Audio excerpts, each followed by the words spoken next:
What's up, guys? Hope it's going good. Today we are going to a very known place of Satkhira. I hope আপনারা already বুঝে গেছেন জায়গাটা কি বা কোনটা। হ্যাঁ, মন্টু মিয়ার বাগানবাড়ি সবারই ধরার কথা, কারণ সাতক্ষীরার সবথেকে ফেমাস বা নোন লোকেশন এখন মন্টু মিয়ার বাগানবাড়ি। যদিও অনেক পুরনো হয়ে গেছে, তারপরেও আমার যাওয়া হয় নাই। অনেক ব্লগে দেখেছি, ফেসবুকে অনেকের পোস্টে দেখেছি, বাট মনে হলো যে সাতক্ষীরা যেহেতু আসছি একটু গিয়েই দেখি এই জায়গাটা কেমন কি হয়। আর গিয়ে আজকের ব্লগে সাতক্ষীরা মন্টু মিয়ার বাগানবাড়ি আসলে কোন কোন জিনিসটা আমার ভালো লাগে এই জিনিসগুলোই টুকটাক দেখানোর চেষ্টা করব। আশা করি ব্লগটি ভালো লাগবে, আর ভালো লাগলে প্লিজ আমার চ্যানেল সাবস্ক্রাইব করবেন। So guys, let's go. Guys, this is Satkhira Medical College, and of course a big step for Satkhira people, and our government definitely did a tremendous job because উপকূলীয় অঞ্চল ডেভেলপমেন্টের জন্য এই টাইপের establishment খুবই জরুরি। আর Satkhira medical college আমার মনে হয় সাতক্ষীরাকে আরও 10 বছর এগিয়ে দিয়েছে। So our government definitely deserve a thanks from the people of Satkhira. So guys, we are now at Satkhira bypass road. It's a fantastic road for ride. আর স্পেশালি এই রোডের দুই পাশে কিছু চায়ের দোকান রয়েছে, ওইখানে বসে চা খাওয়ার মজাই আলাদা। আর সেই বিখ্যাত অ্যাকুরিয়াম রেস্টুরেন্ট মৌবন এই রোডে অবস্থিত। সেই হলো বিষয়। Guys, let's go.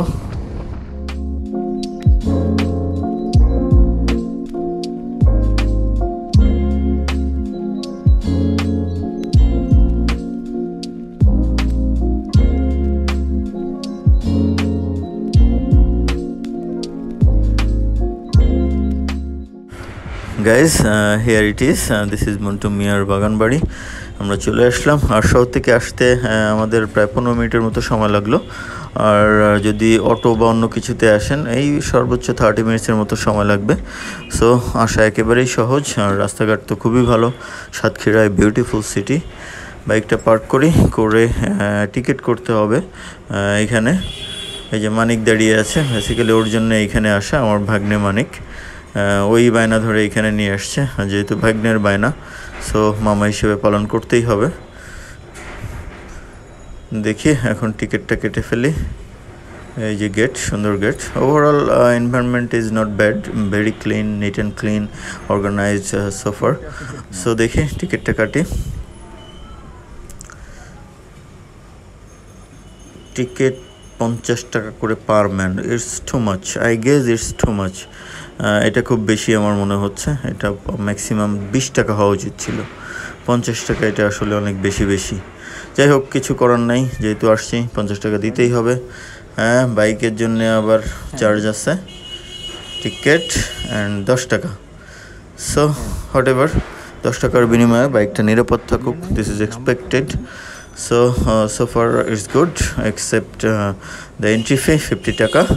So let's go, দেখি ভেতরে কি আছে।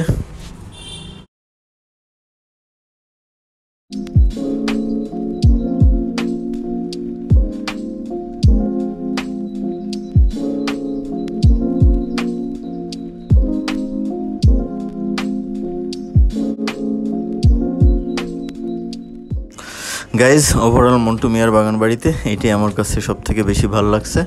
আরগুলো ভালো লাগে নাই তা না, আরগুলো ওই চলে আর কি।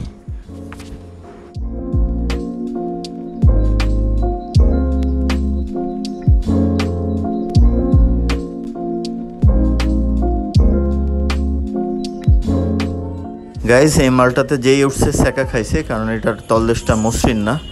সো কমফোর্টেবলি শুরুত খাওয়া যায় না আর কি।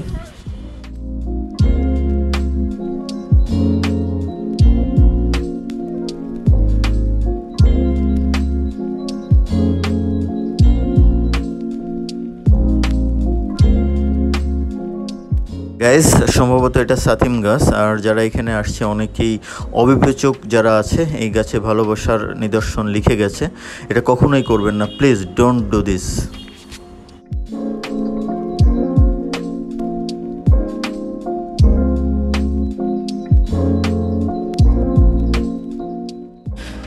গাইজ, এখানে আসলে 20 টাকার বিনিময়ে এই রেলওয়েতে চড়ার সৌভাগ্য হবে বা সুযোগ নিতে পারবেন। 5 পাক ঘোরাবে, 20 টাকা নেবে।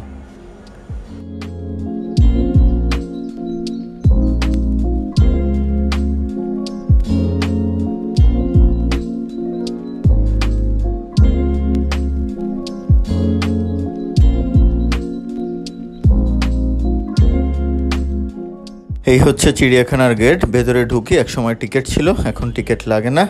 দেখি কি আছে। এই যে শকুন বাবাজি রয়েছে, বিদেশি কুকুর। এই প্রথম কোনো চিড়িয়াখানায় বিদেশি কুকুর দেখলাম, সো ইটস গুড এক্সপিরিয়েন্স। আর সজারু দাদু বসে খাচ্ছেন। আর কি আছে এখানে, আছে ময়ূরিয়াপা। হ্যালো।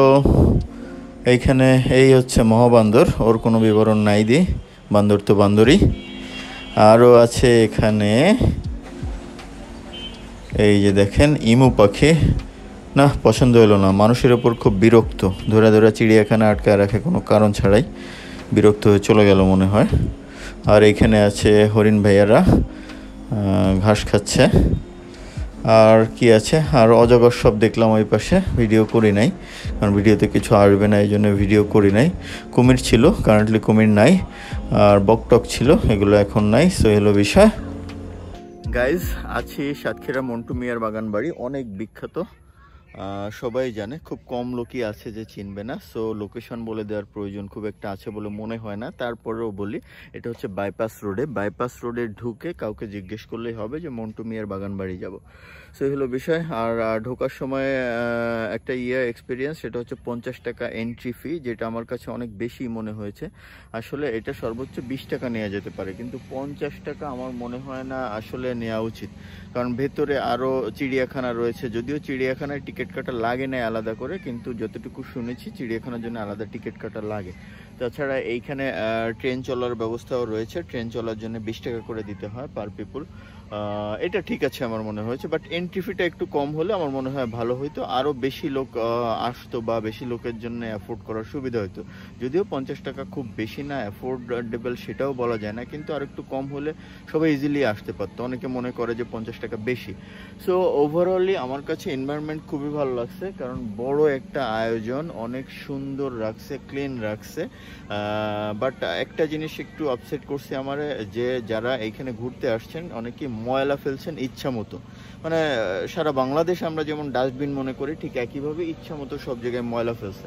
তো এটা আমার কাছে ভালো লাগে নাই। এই ছাড়া ওভারঅল অ্যারেঞ্জমেন্ট সব কিছু আমার কাছে মনে হয়েছে it's a fantastic arrangement, it's very good.